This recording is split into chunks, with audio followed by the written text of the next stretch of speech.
لیکن آج موجودہ دور میں کیا آج بھی ہم اپنے آپ کو آزاد سمجھ رہے ہیں؟ آج آپ سوشل میڈیا کھولیے، چاہے وہ فیس بک ہو، یوٹیوب ہو، انسٹاگرام ہو، ٹویٹر ہو، ہر جگہ سے آپ کو نفرت انگیز والی ویڈیوز دیکھنے کو ملیں گی۔ آخر اتنا نفرت نئی نسل کے اندر کس نے بھرا؟ اگر اس کا کوئی اصل ذمہ دار ہے تو میں سمجھتا ہوں کہ یہ گودی میڈیا ہے، کیونکہ گودی میڈیا نے پورے 9 سال کے اندر جو ان کی ذمہ داریاں تھی اس کو پورا نہ کر کے صرف اپنے پرائم ٹائم شو میں ہندو مسلم کر کے نفرت کو پروسا ہے، ہندو مسلم کر کے نئی نسل کے اندر اتنا زہر بھر دیا ہے کہ وہ ایک انسانی بم بن چکے ہیں جو کہیں بھی کسی وقت بھی بلاسٹ ہو جاتے ہیں۔ نحمده ونستعینه ونستغفره ونؤمن به ونتوکل علیہ، اما بعد فاعوذ باللہ من الشیطان الرجیم، بسم اللہ الرحمن الرحیم، وَأَنْتُمُ الْأَعْلَوْنَ إِن كُنتُم مُؤْمِنِينَ۔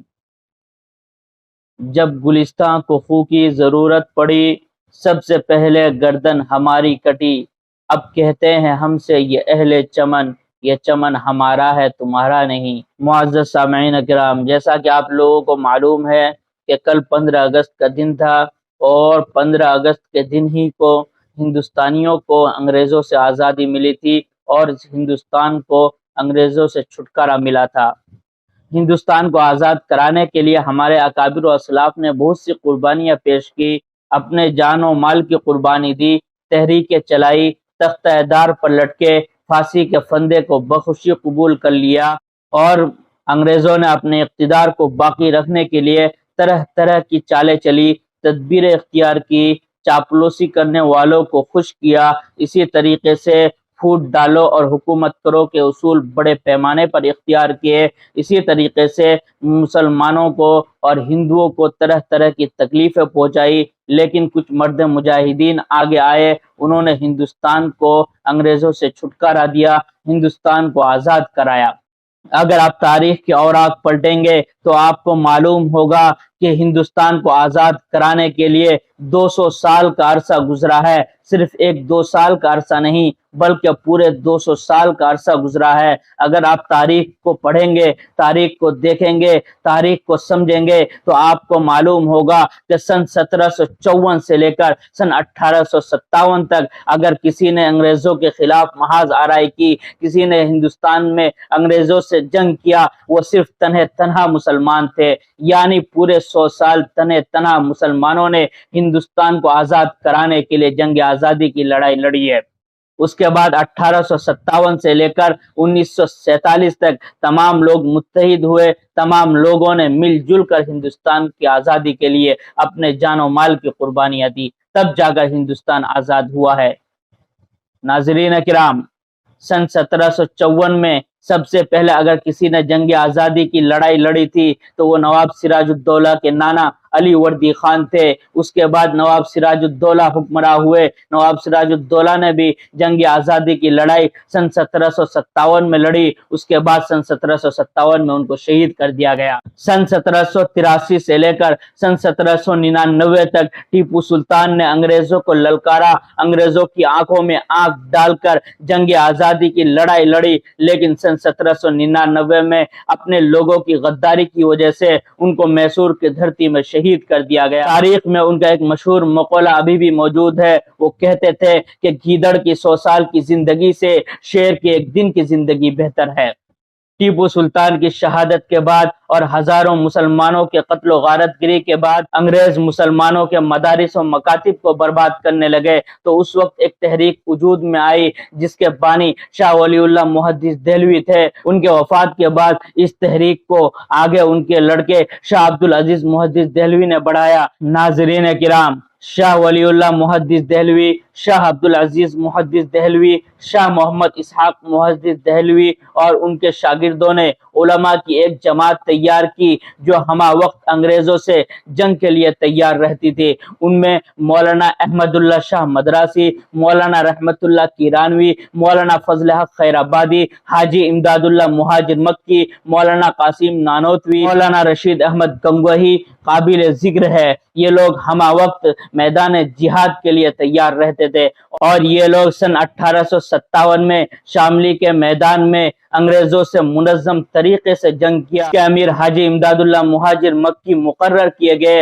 اور ان کی قیادت مولانا رشید احمد گنگوہی، مولانا قاسم نانوتوی، مولانا منیر نانوتوی کر رہے تھے، اور اس جنگ میں حافظ ضامن شہید ہوئے۔ اس جنگ میں ان کو شکست ہوئی۔ شکست کے بعد انگریز مسلمانوں کے عقائد کو چھیڑنے لگے، دین اسلام کو چھیڑنے لگے، اسلامی تہذیب و تمدن پر سوال اٹھانے لگے۔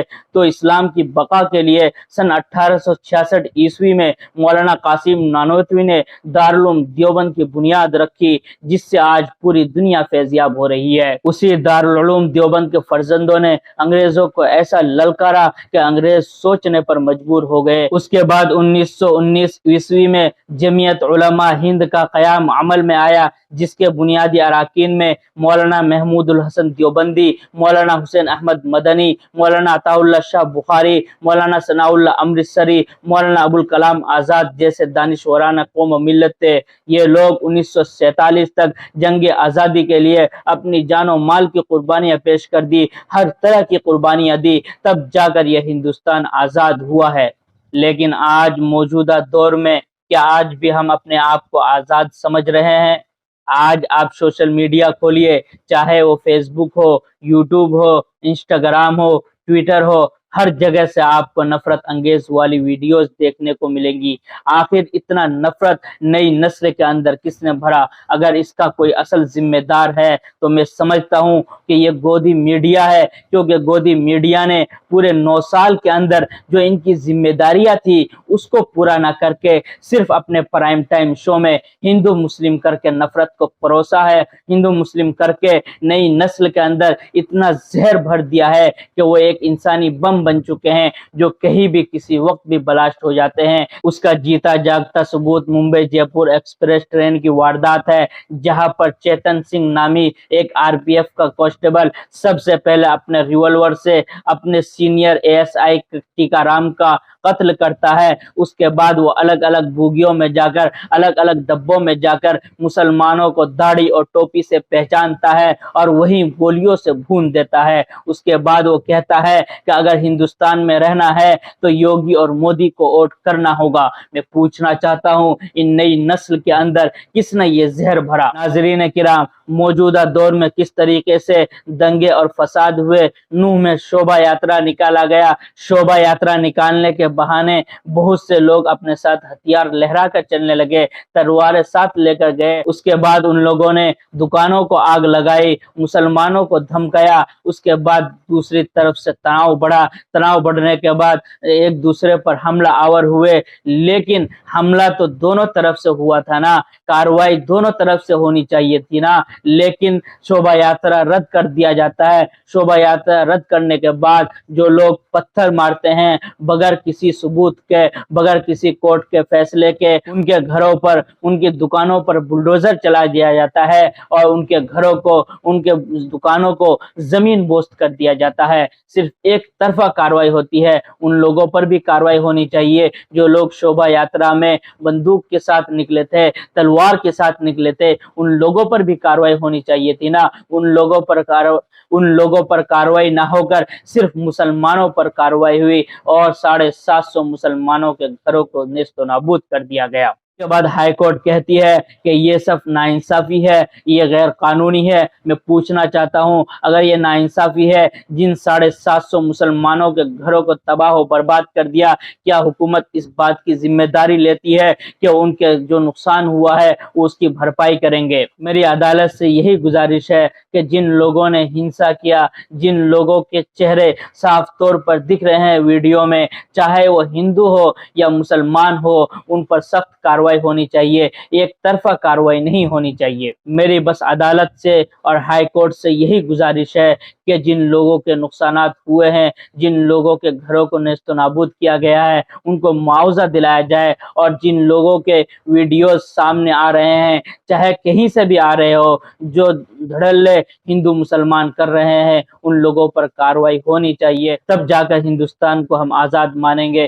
میری تمام اہل وطن سے گزارش ہے، چاہے چاہے وہ کسی بھی مذہب کا ماننے والا ہو، ہندو ہو، مسلمان ہو، سکھ ہو، کسی بھی مذہب کا ماننے والا ہو، آؤ سب مل کر متحد ہو جائے، بھائی چارگی کے ساتھ رہے اور ہندوستان کو ترقی کی راہ پر گامزن کرے۔